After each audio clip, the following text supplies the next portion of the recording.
VK coaching centre में आप सभी छात्रों का हार्दिक अभिनंदन है। देखिए, मैं बताने जा रहा हूँ रामधारी सिंह दिनकर का जीवन परिचय। ये हाई स्कूल और इंटर में अवश्य आता है। वेरी मोस्ट इम्पॉर्टेंट है। तो देखिए, अगर आप चैनल में नए आए हो तो लाइक और सब्सक्राइब साथ में शेयर कर देना। तो चलिए वीडियो की तरफ।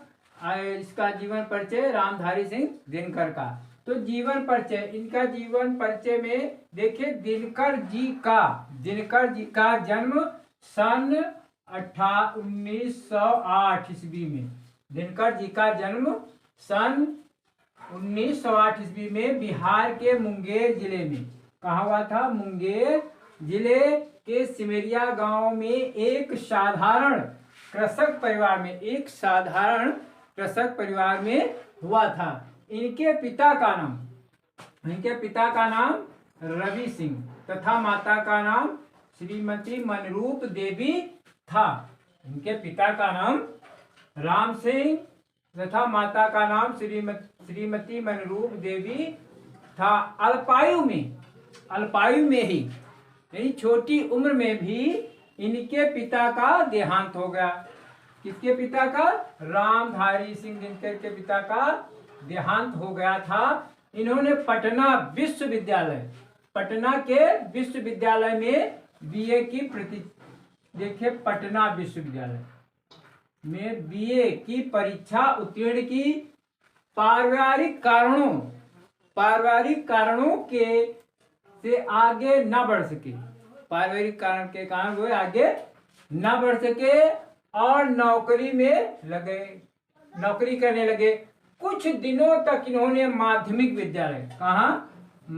विद्यालय में प्रधानाचार्य के पद पर कार्य किया। फिर सन 1934 ईस्वी में बिहार के सरकारी विभाग में एक रजिस्ट्रार की नौकरी की, सब रजिस्ट्रार की नौकरी की। इसके बाद 1950 में इन्हें मुजफ्फर के स्नातकोत्तर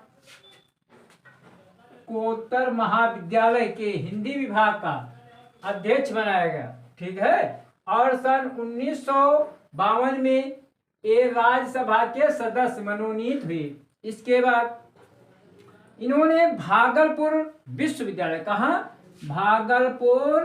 विश्वविद्यालय के कुलपति, भारत सरकार के गृह विभाग में हिंदी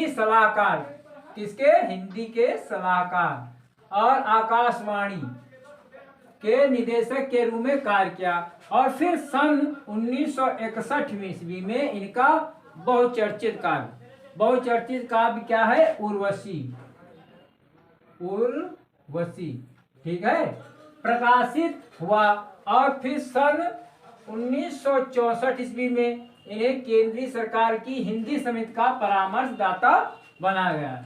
इस पद से अवकाश ग्रहण के अनंतर में पटना में रहने लगे। फिर इनके जवान बेटे की मृत्यु ने इन्हें झकझोर दिया और 24 अप्रैल 1974 ईस्वी को चेन्नई में परलोक सिधार गए, यानी इनका स्वर्गवास हो गया। ठीक है।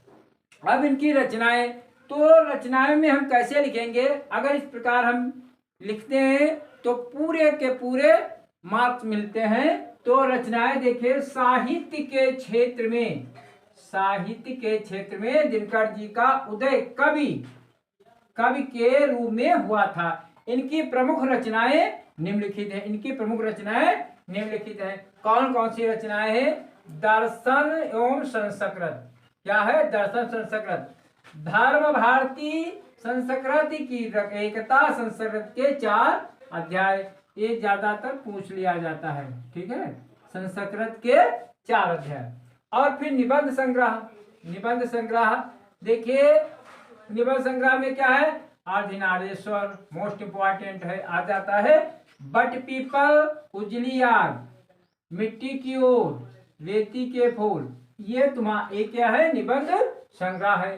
फिर आलोचना ग्रंथ क्या है? शुद्ध कविता की खोज। क्या है? शुद्ध कविता की खोज, ठीक है। और यात्रा साहित्य में देश विदेश, इन्होंने यात्रा देश विदेश में की। और बाल साहित्य क्या है, मिर्च का मसाला, मिर्च का मजा, मिर्च का मजा और सूरज का ब्याह, ये इनका बाल साहित्य है। और काव्य, काव्य में ये ज्यादातर पूछा जाता है। देखिए रेणुका, रेणुका हुकार, रसवंती, कुरुक्षेत्र, श्यामधेनी, प्रणभंग, ये इनके हैं काव्य। और प्रथम काव्य की रचना, ये प्रथम काव्य इन्होंने उर्वशी की, मोस्ट इंपॉर्टेंट है, ठीक है। उर्वशी। महाकाव्य रसमरथी, ये भी इंपॉर्टेंट है, रसमरथी।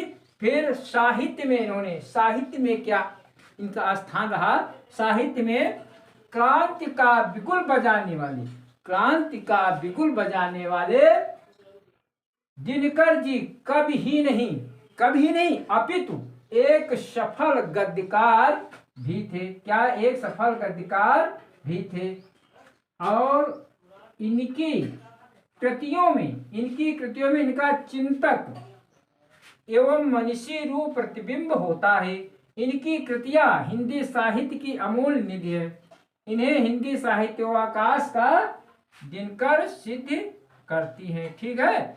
तो इस प्रकार ये हम जीवन परिचय लिखते हैं। जैसे जीवन परिचय देखिए, दिनकर जी का जन्म सन 1908 ईस्वी में बिहार के मुंगेर जिले के सिमरिया नामक गांव में एक साधारण कृषक परिवार में हुआ था। इनके पिता का नाम रवि सिंह तथा माता का नाम श्रीमती मनरूप देवी था।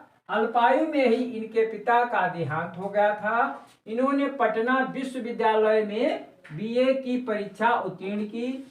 पारिवारिक कारणों से आगे ना बढ़ सके और नौकरी में लग गए। कुछ दिनों तक इन्होंने माध्यमिक विद्यालय में प्रधानाचार्य के पद पर कार्य किया। फिर सन 1934 ईस्वी में बिहार के सरकारी विभाग में सब रजिस्ट्रार की नौकरी की। इसके बाद 1950 ईस्वी में इन्हें मुजफ्फर के स्नातकोत्तर महाविद्यालय के हिंदी विभाग का अध्यक्ष बनाया गया। फिर सन 1952 में राज्यसभा के सदस्य मनोनीत हुए। इसके बाद इन्होंने भागलपुर विश्वविद्यालय के कुलपति, भारत सरकार के गृह विभाग में हिंदी सलाहकार और आकाशवाणी के निदेशक के रूप में कार्य किया।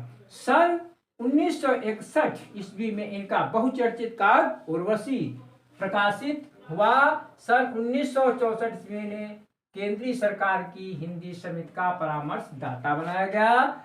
इस पद से अवकाश ग्रहण के अनंतर में पटना में रहने लगे।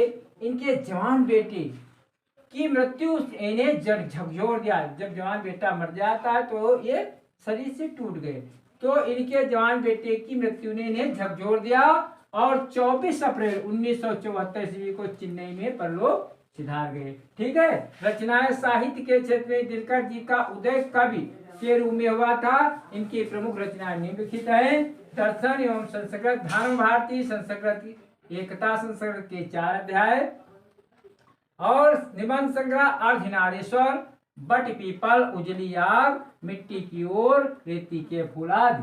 आलोचना क्या है, शुद्ध कविता की खोज, यात्रा साहित्य, देश विदेश, बाल साहित्य, मिर्च का मजा, सूरज का ब्याह, काव्य रेणुका हुकार, रसवंती, कुरुक्षेत्र, श्यामधेनी, प्रणभंग, प्रथम काव्य की रचना उर्वशी, महाकाव्य रसरथी, ठीक है। अब क्रांति का हिंदी में साहित्य में स्थान इस प्रकार लिखेंगे।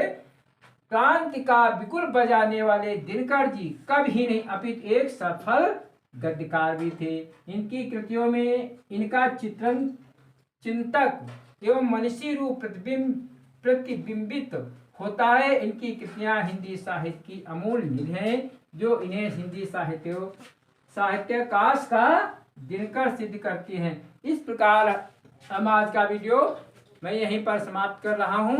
लाइक और सब्सक्राइब साथ में शेयर भी अवश्य कर देना।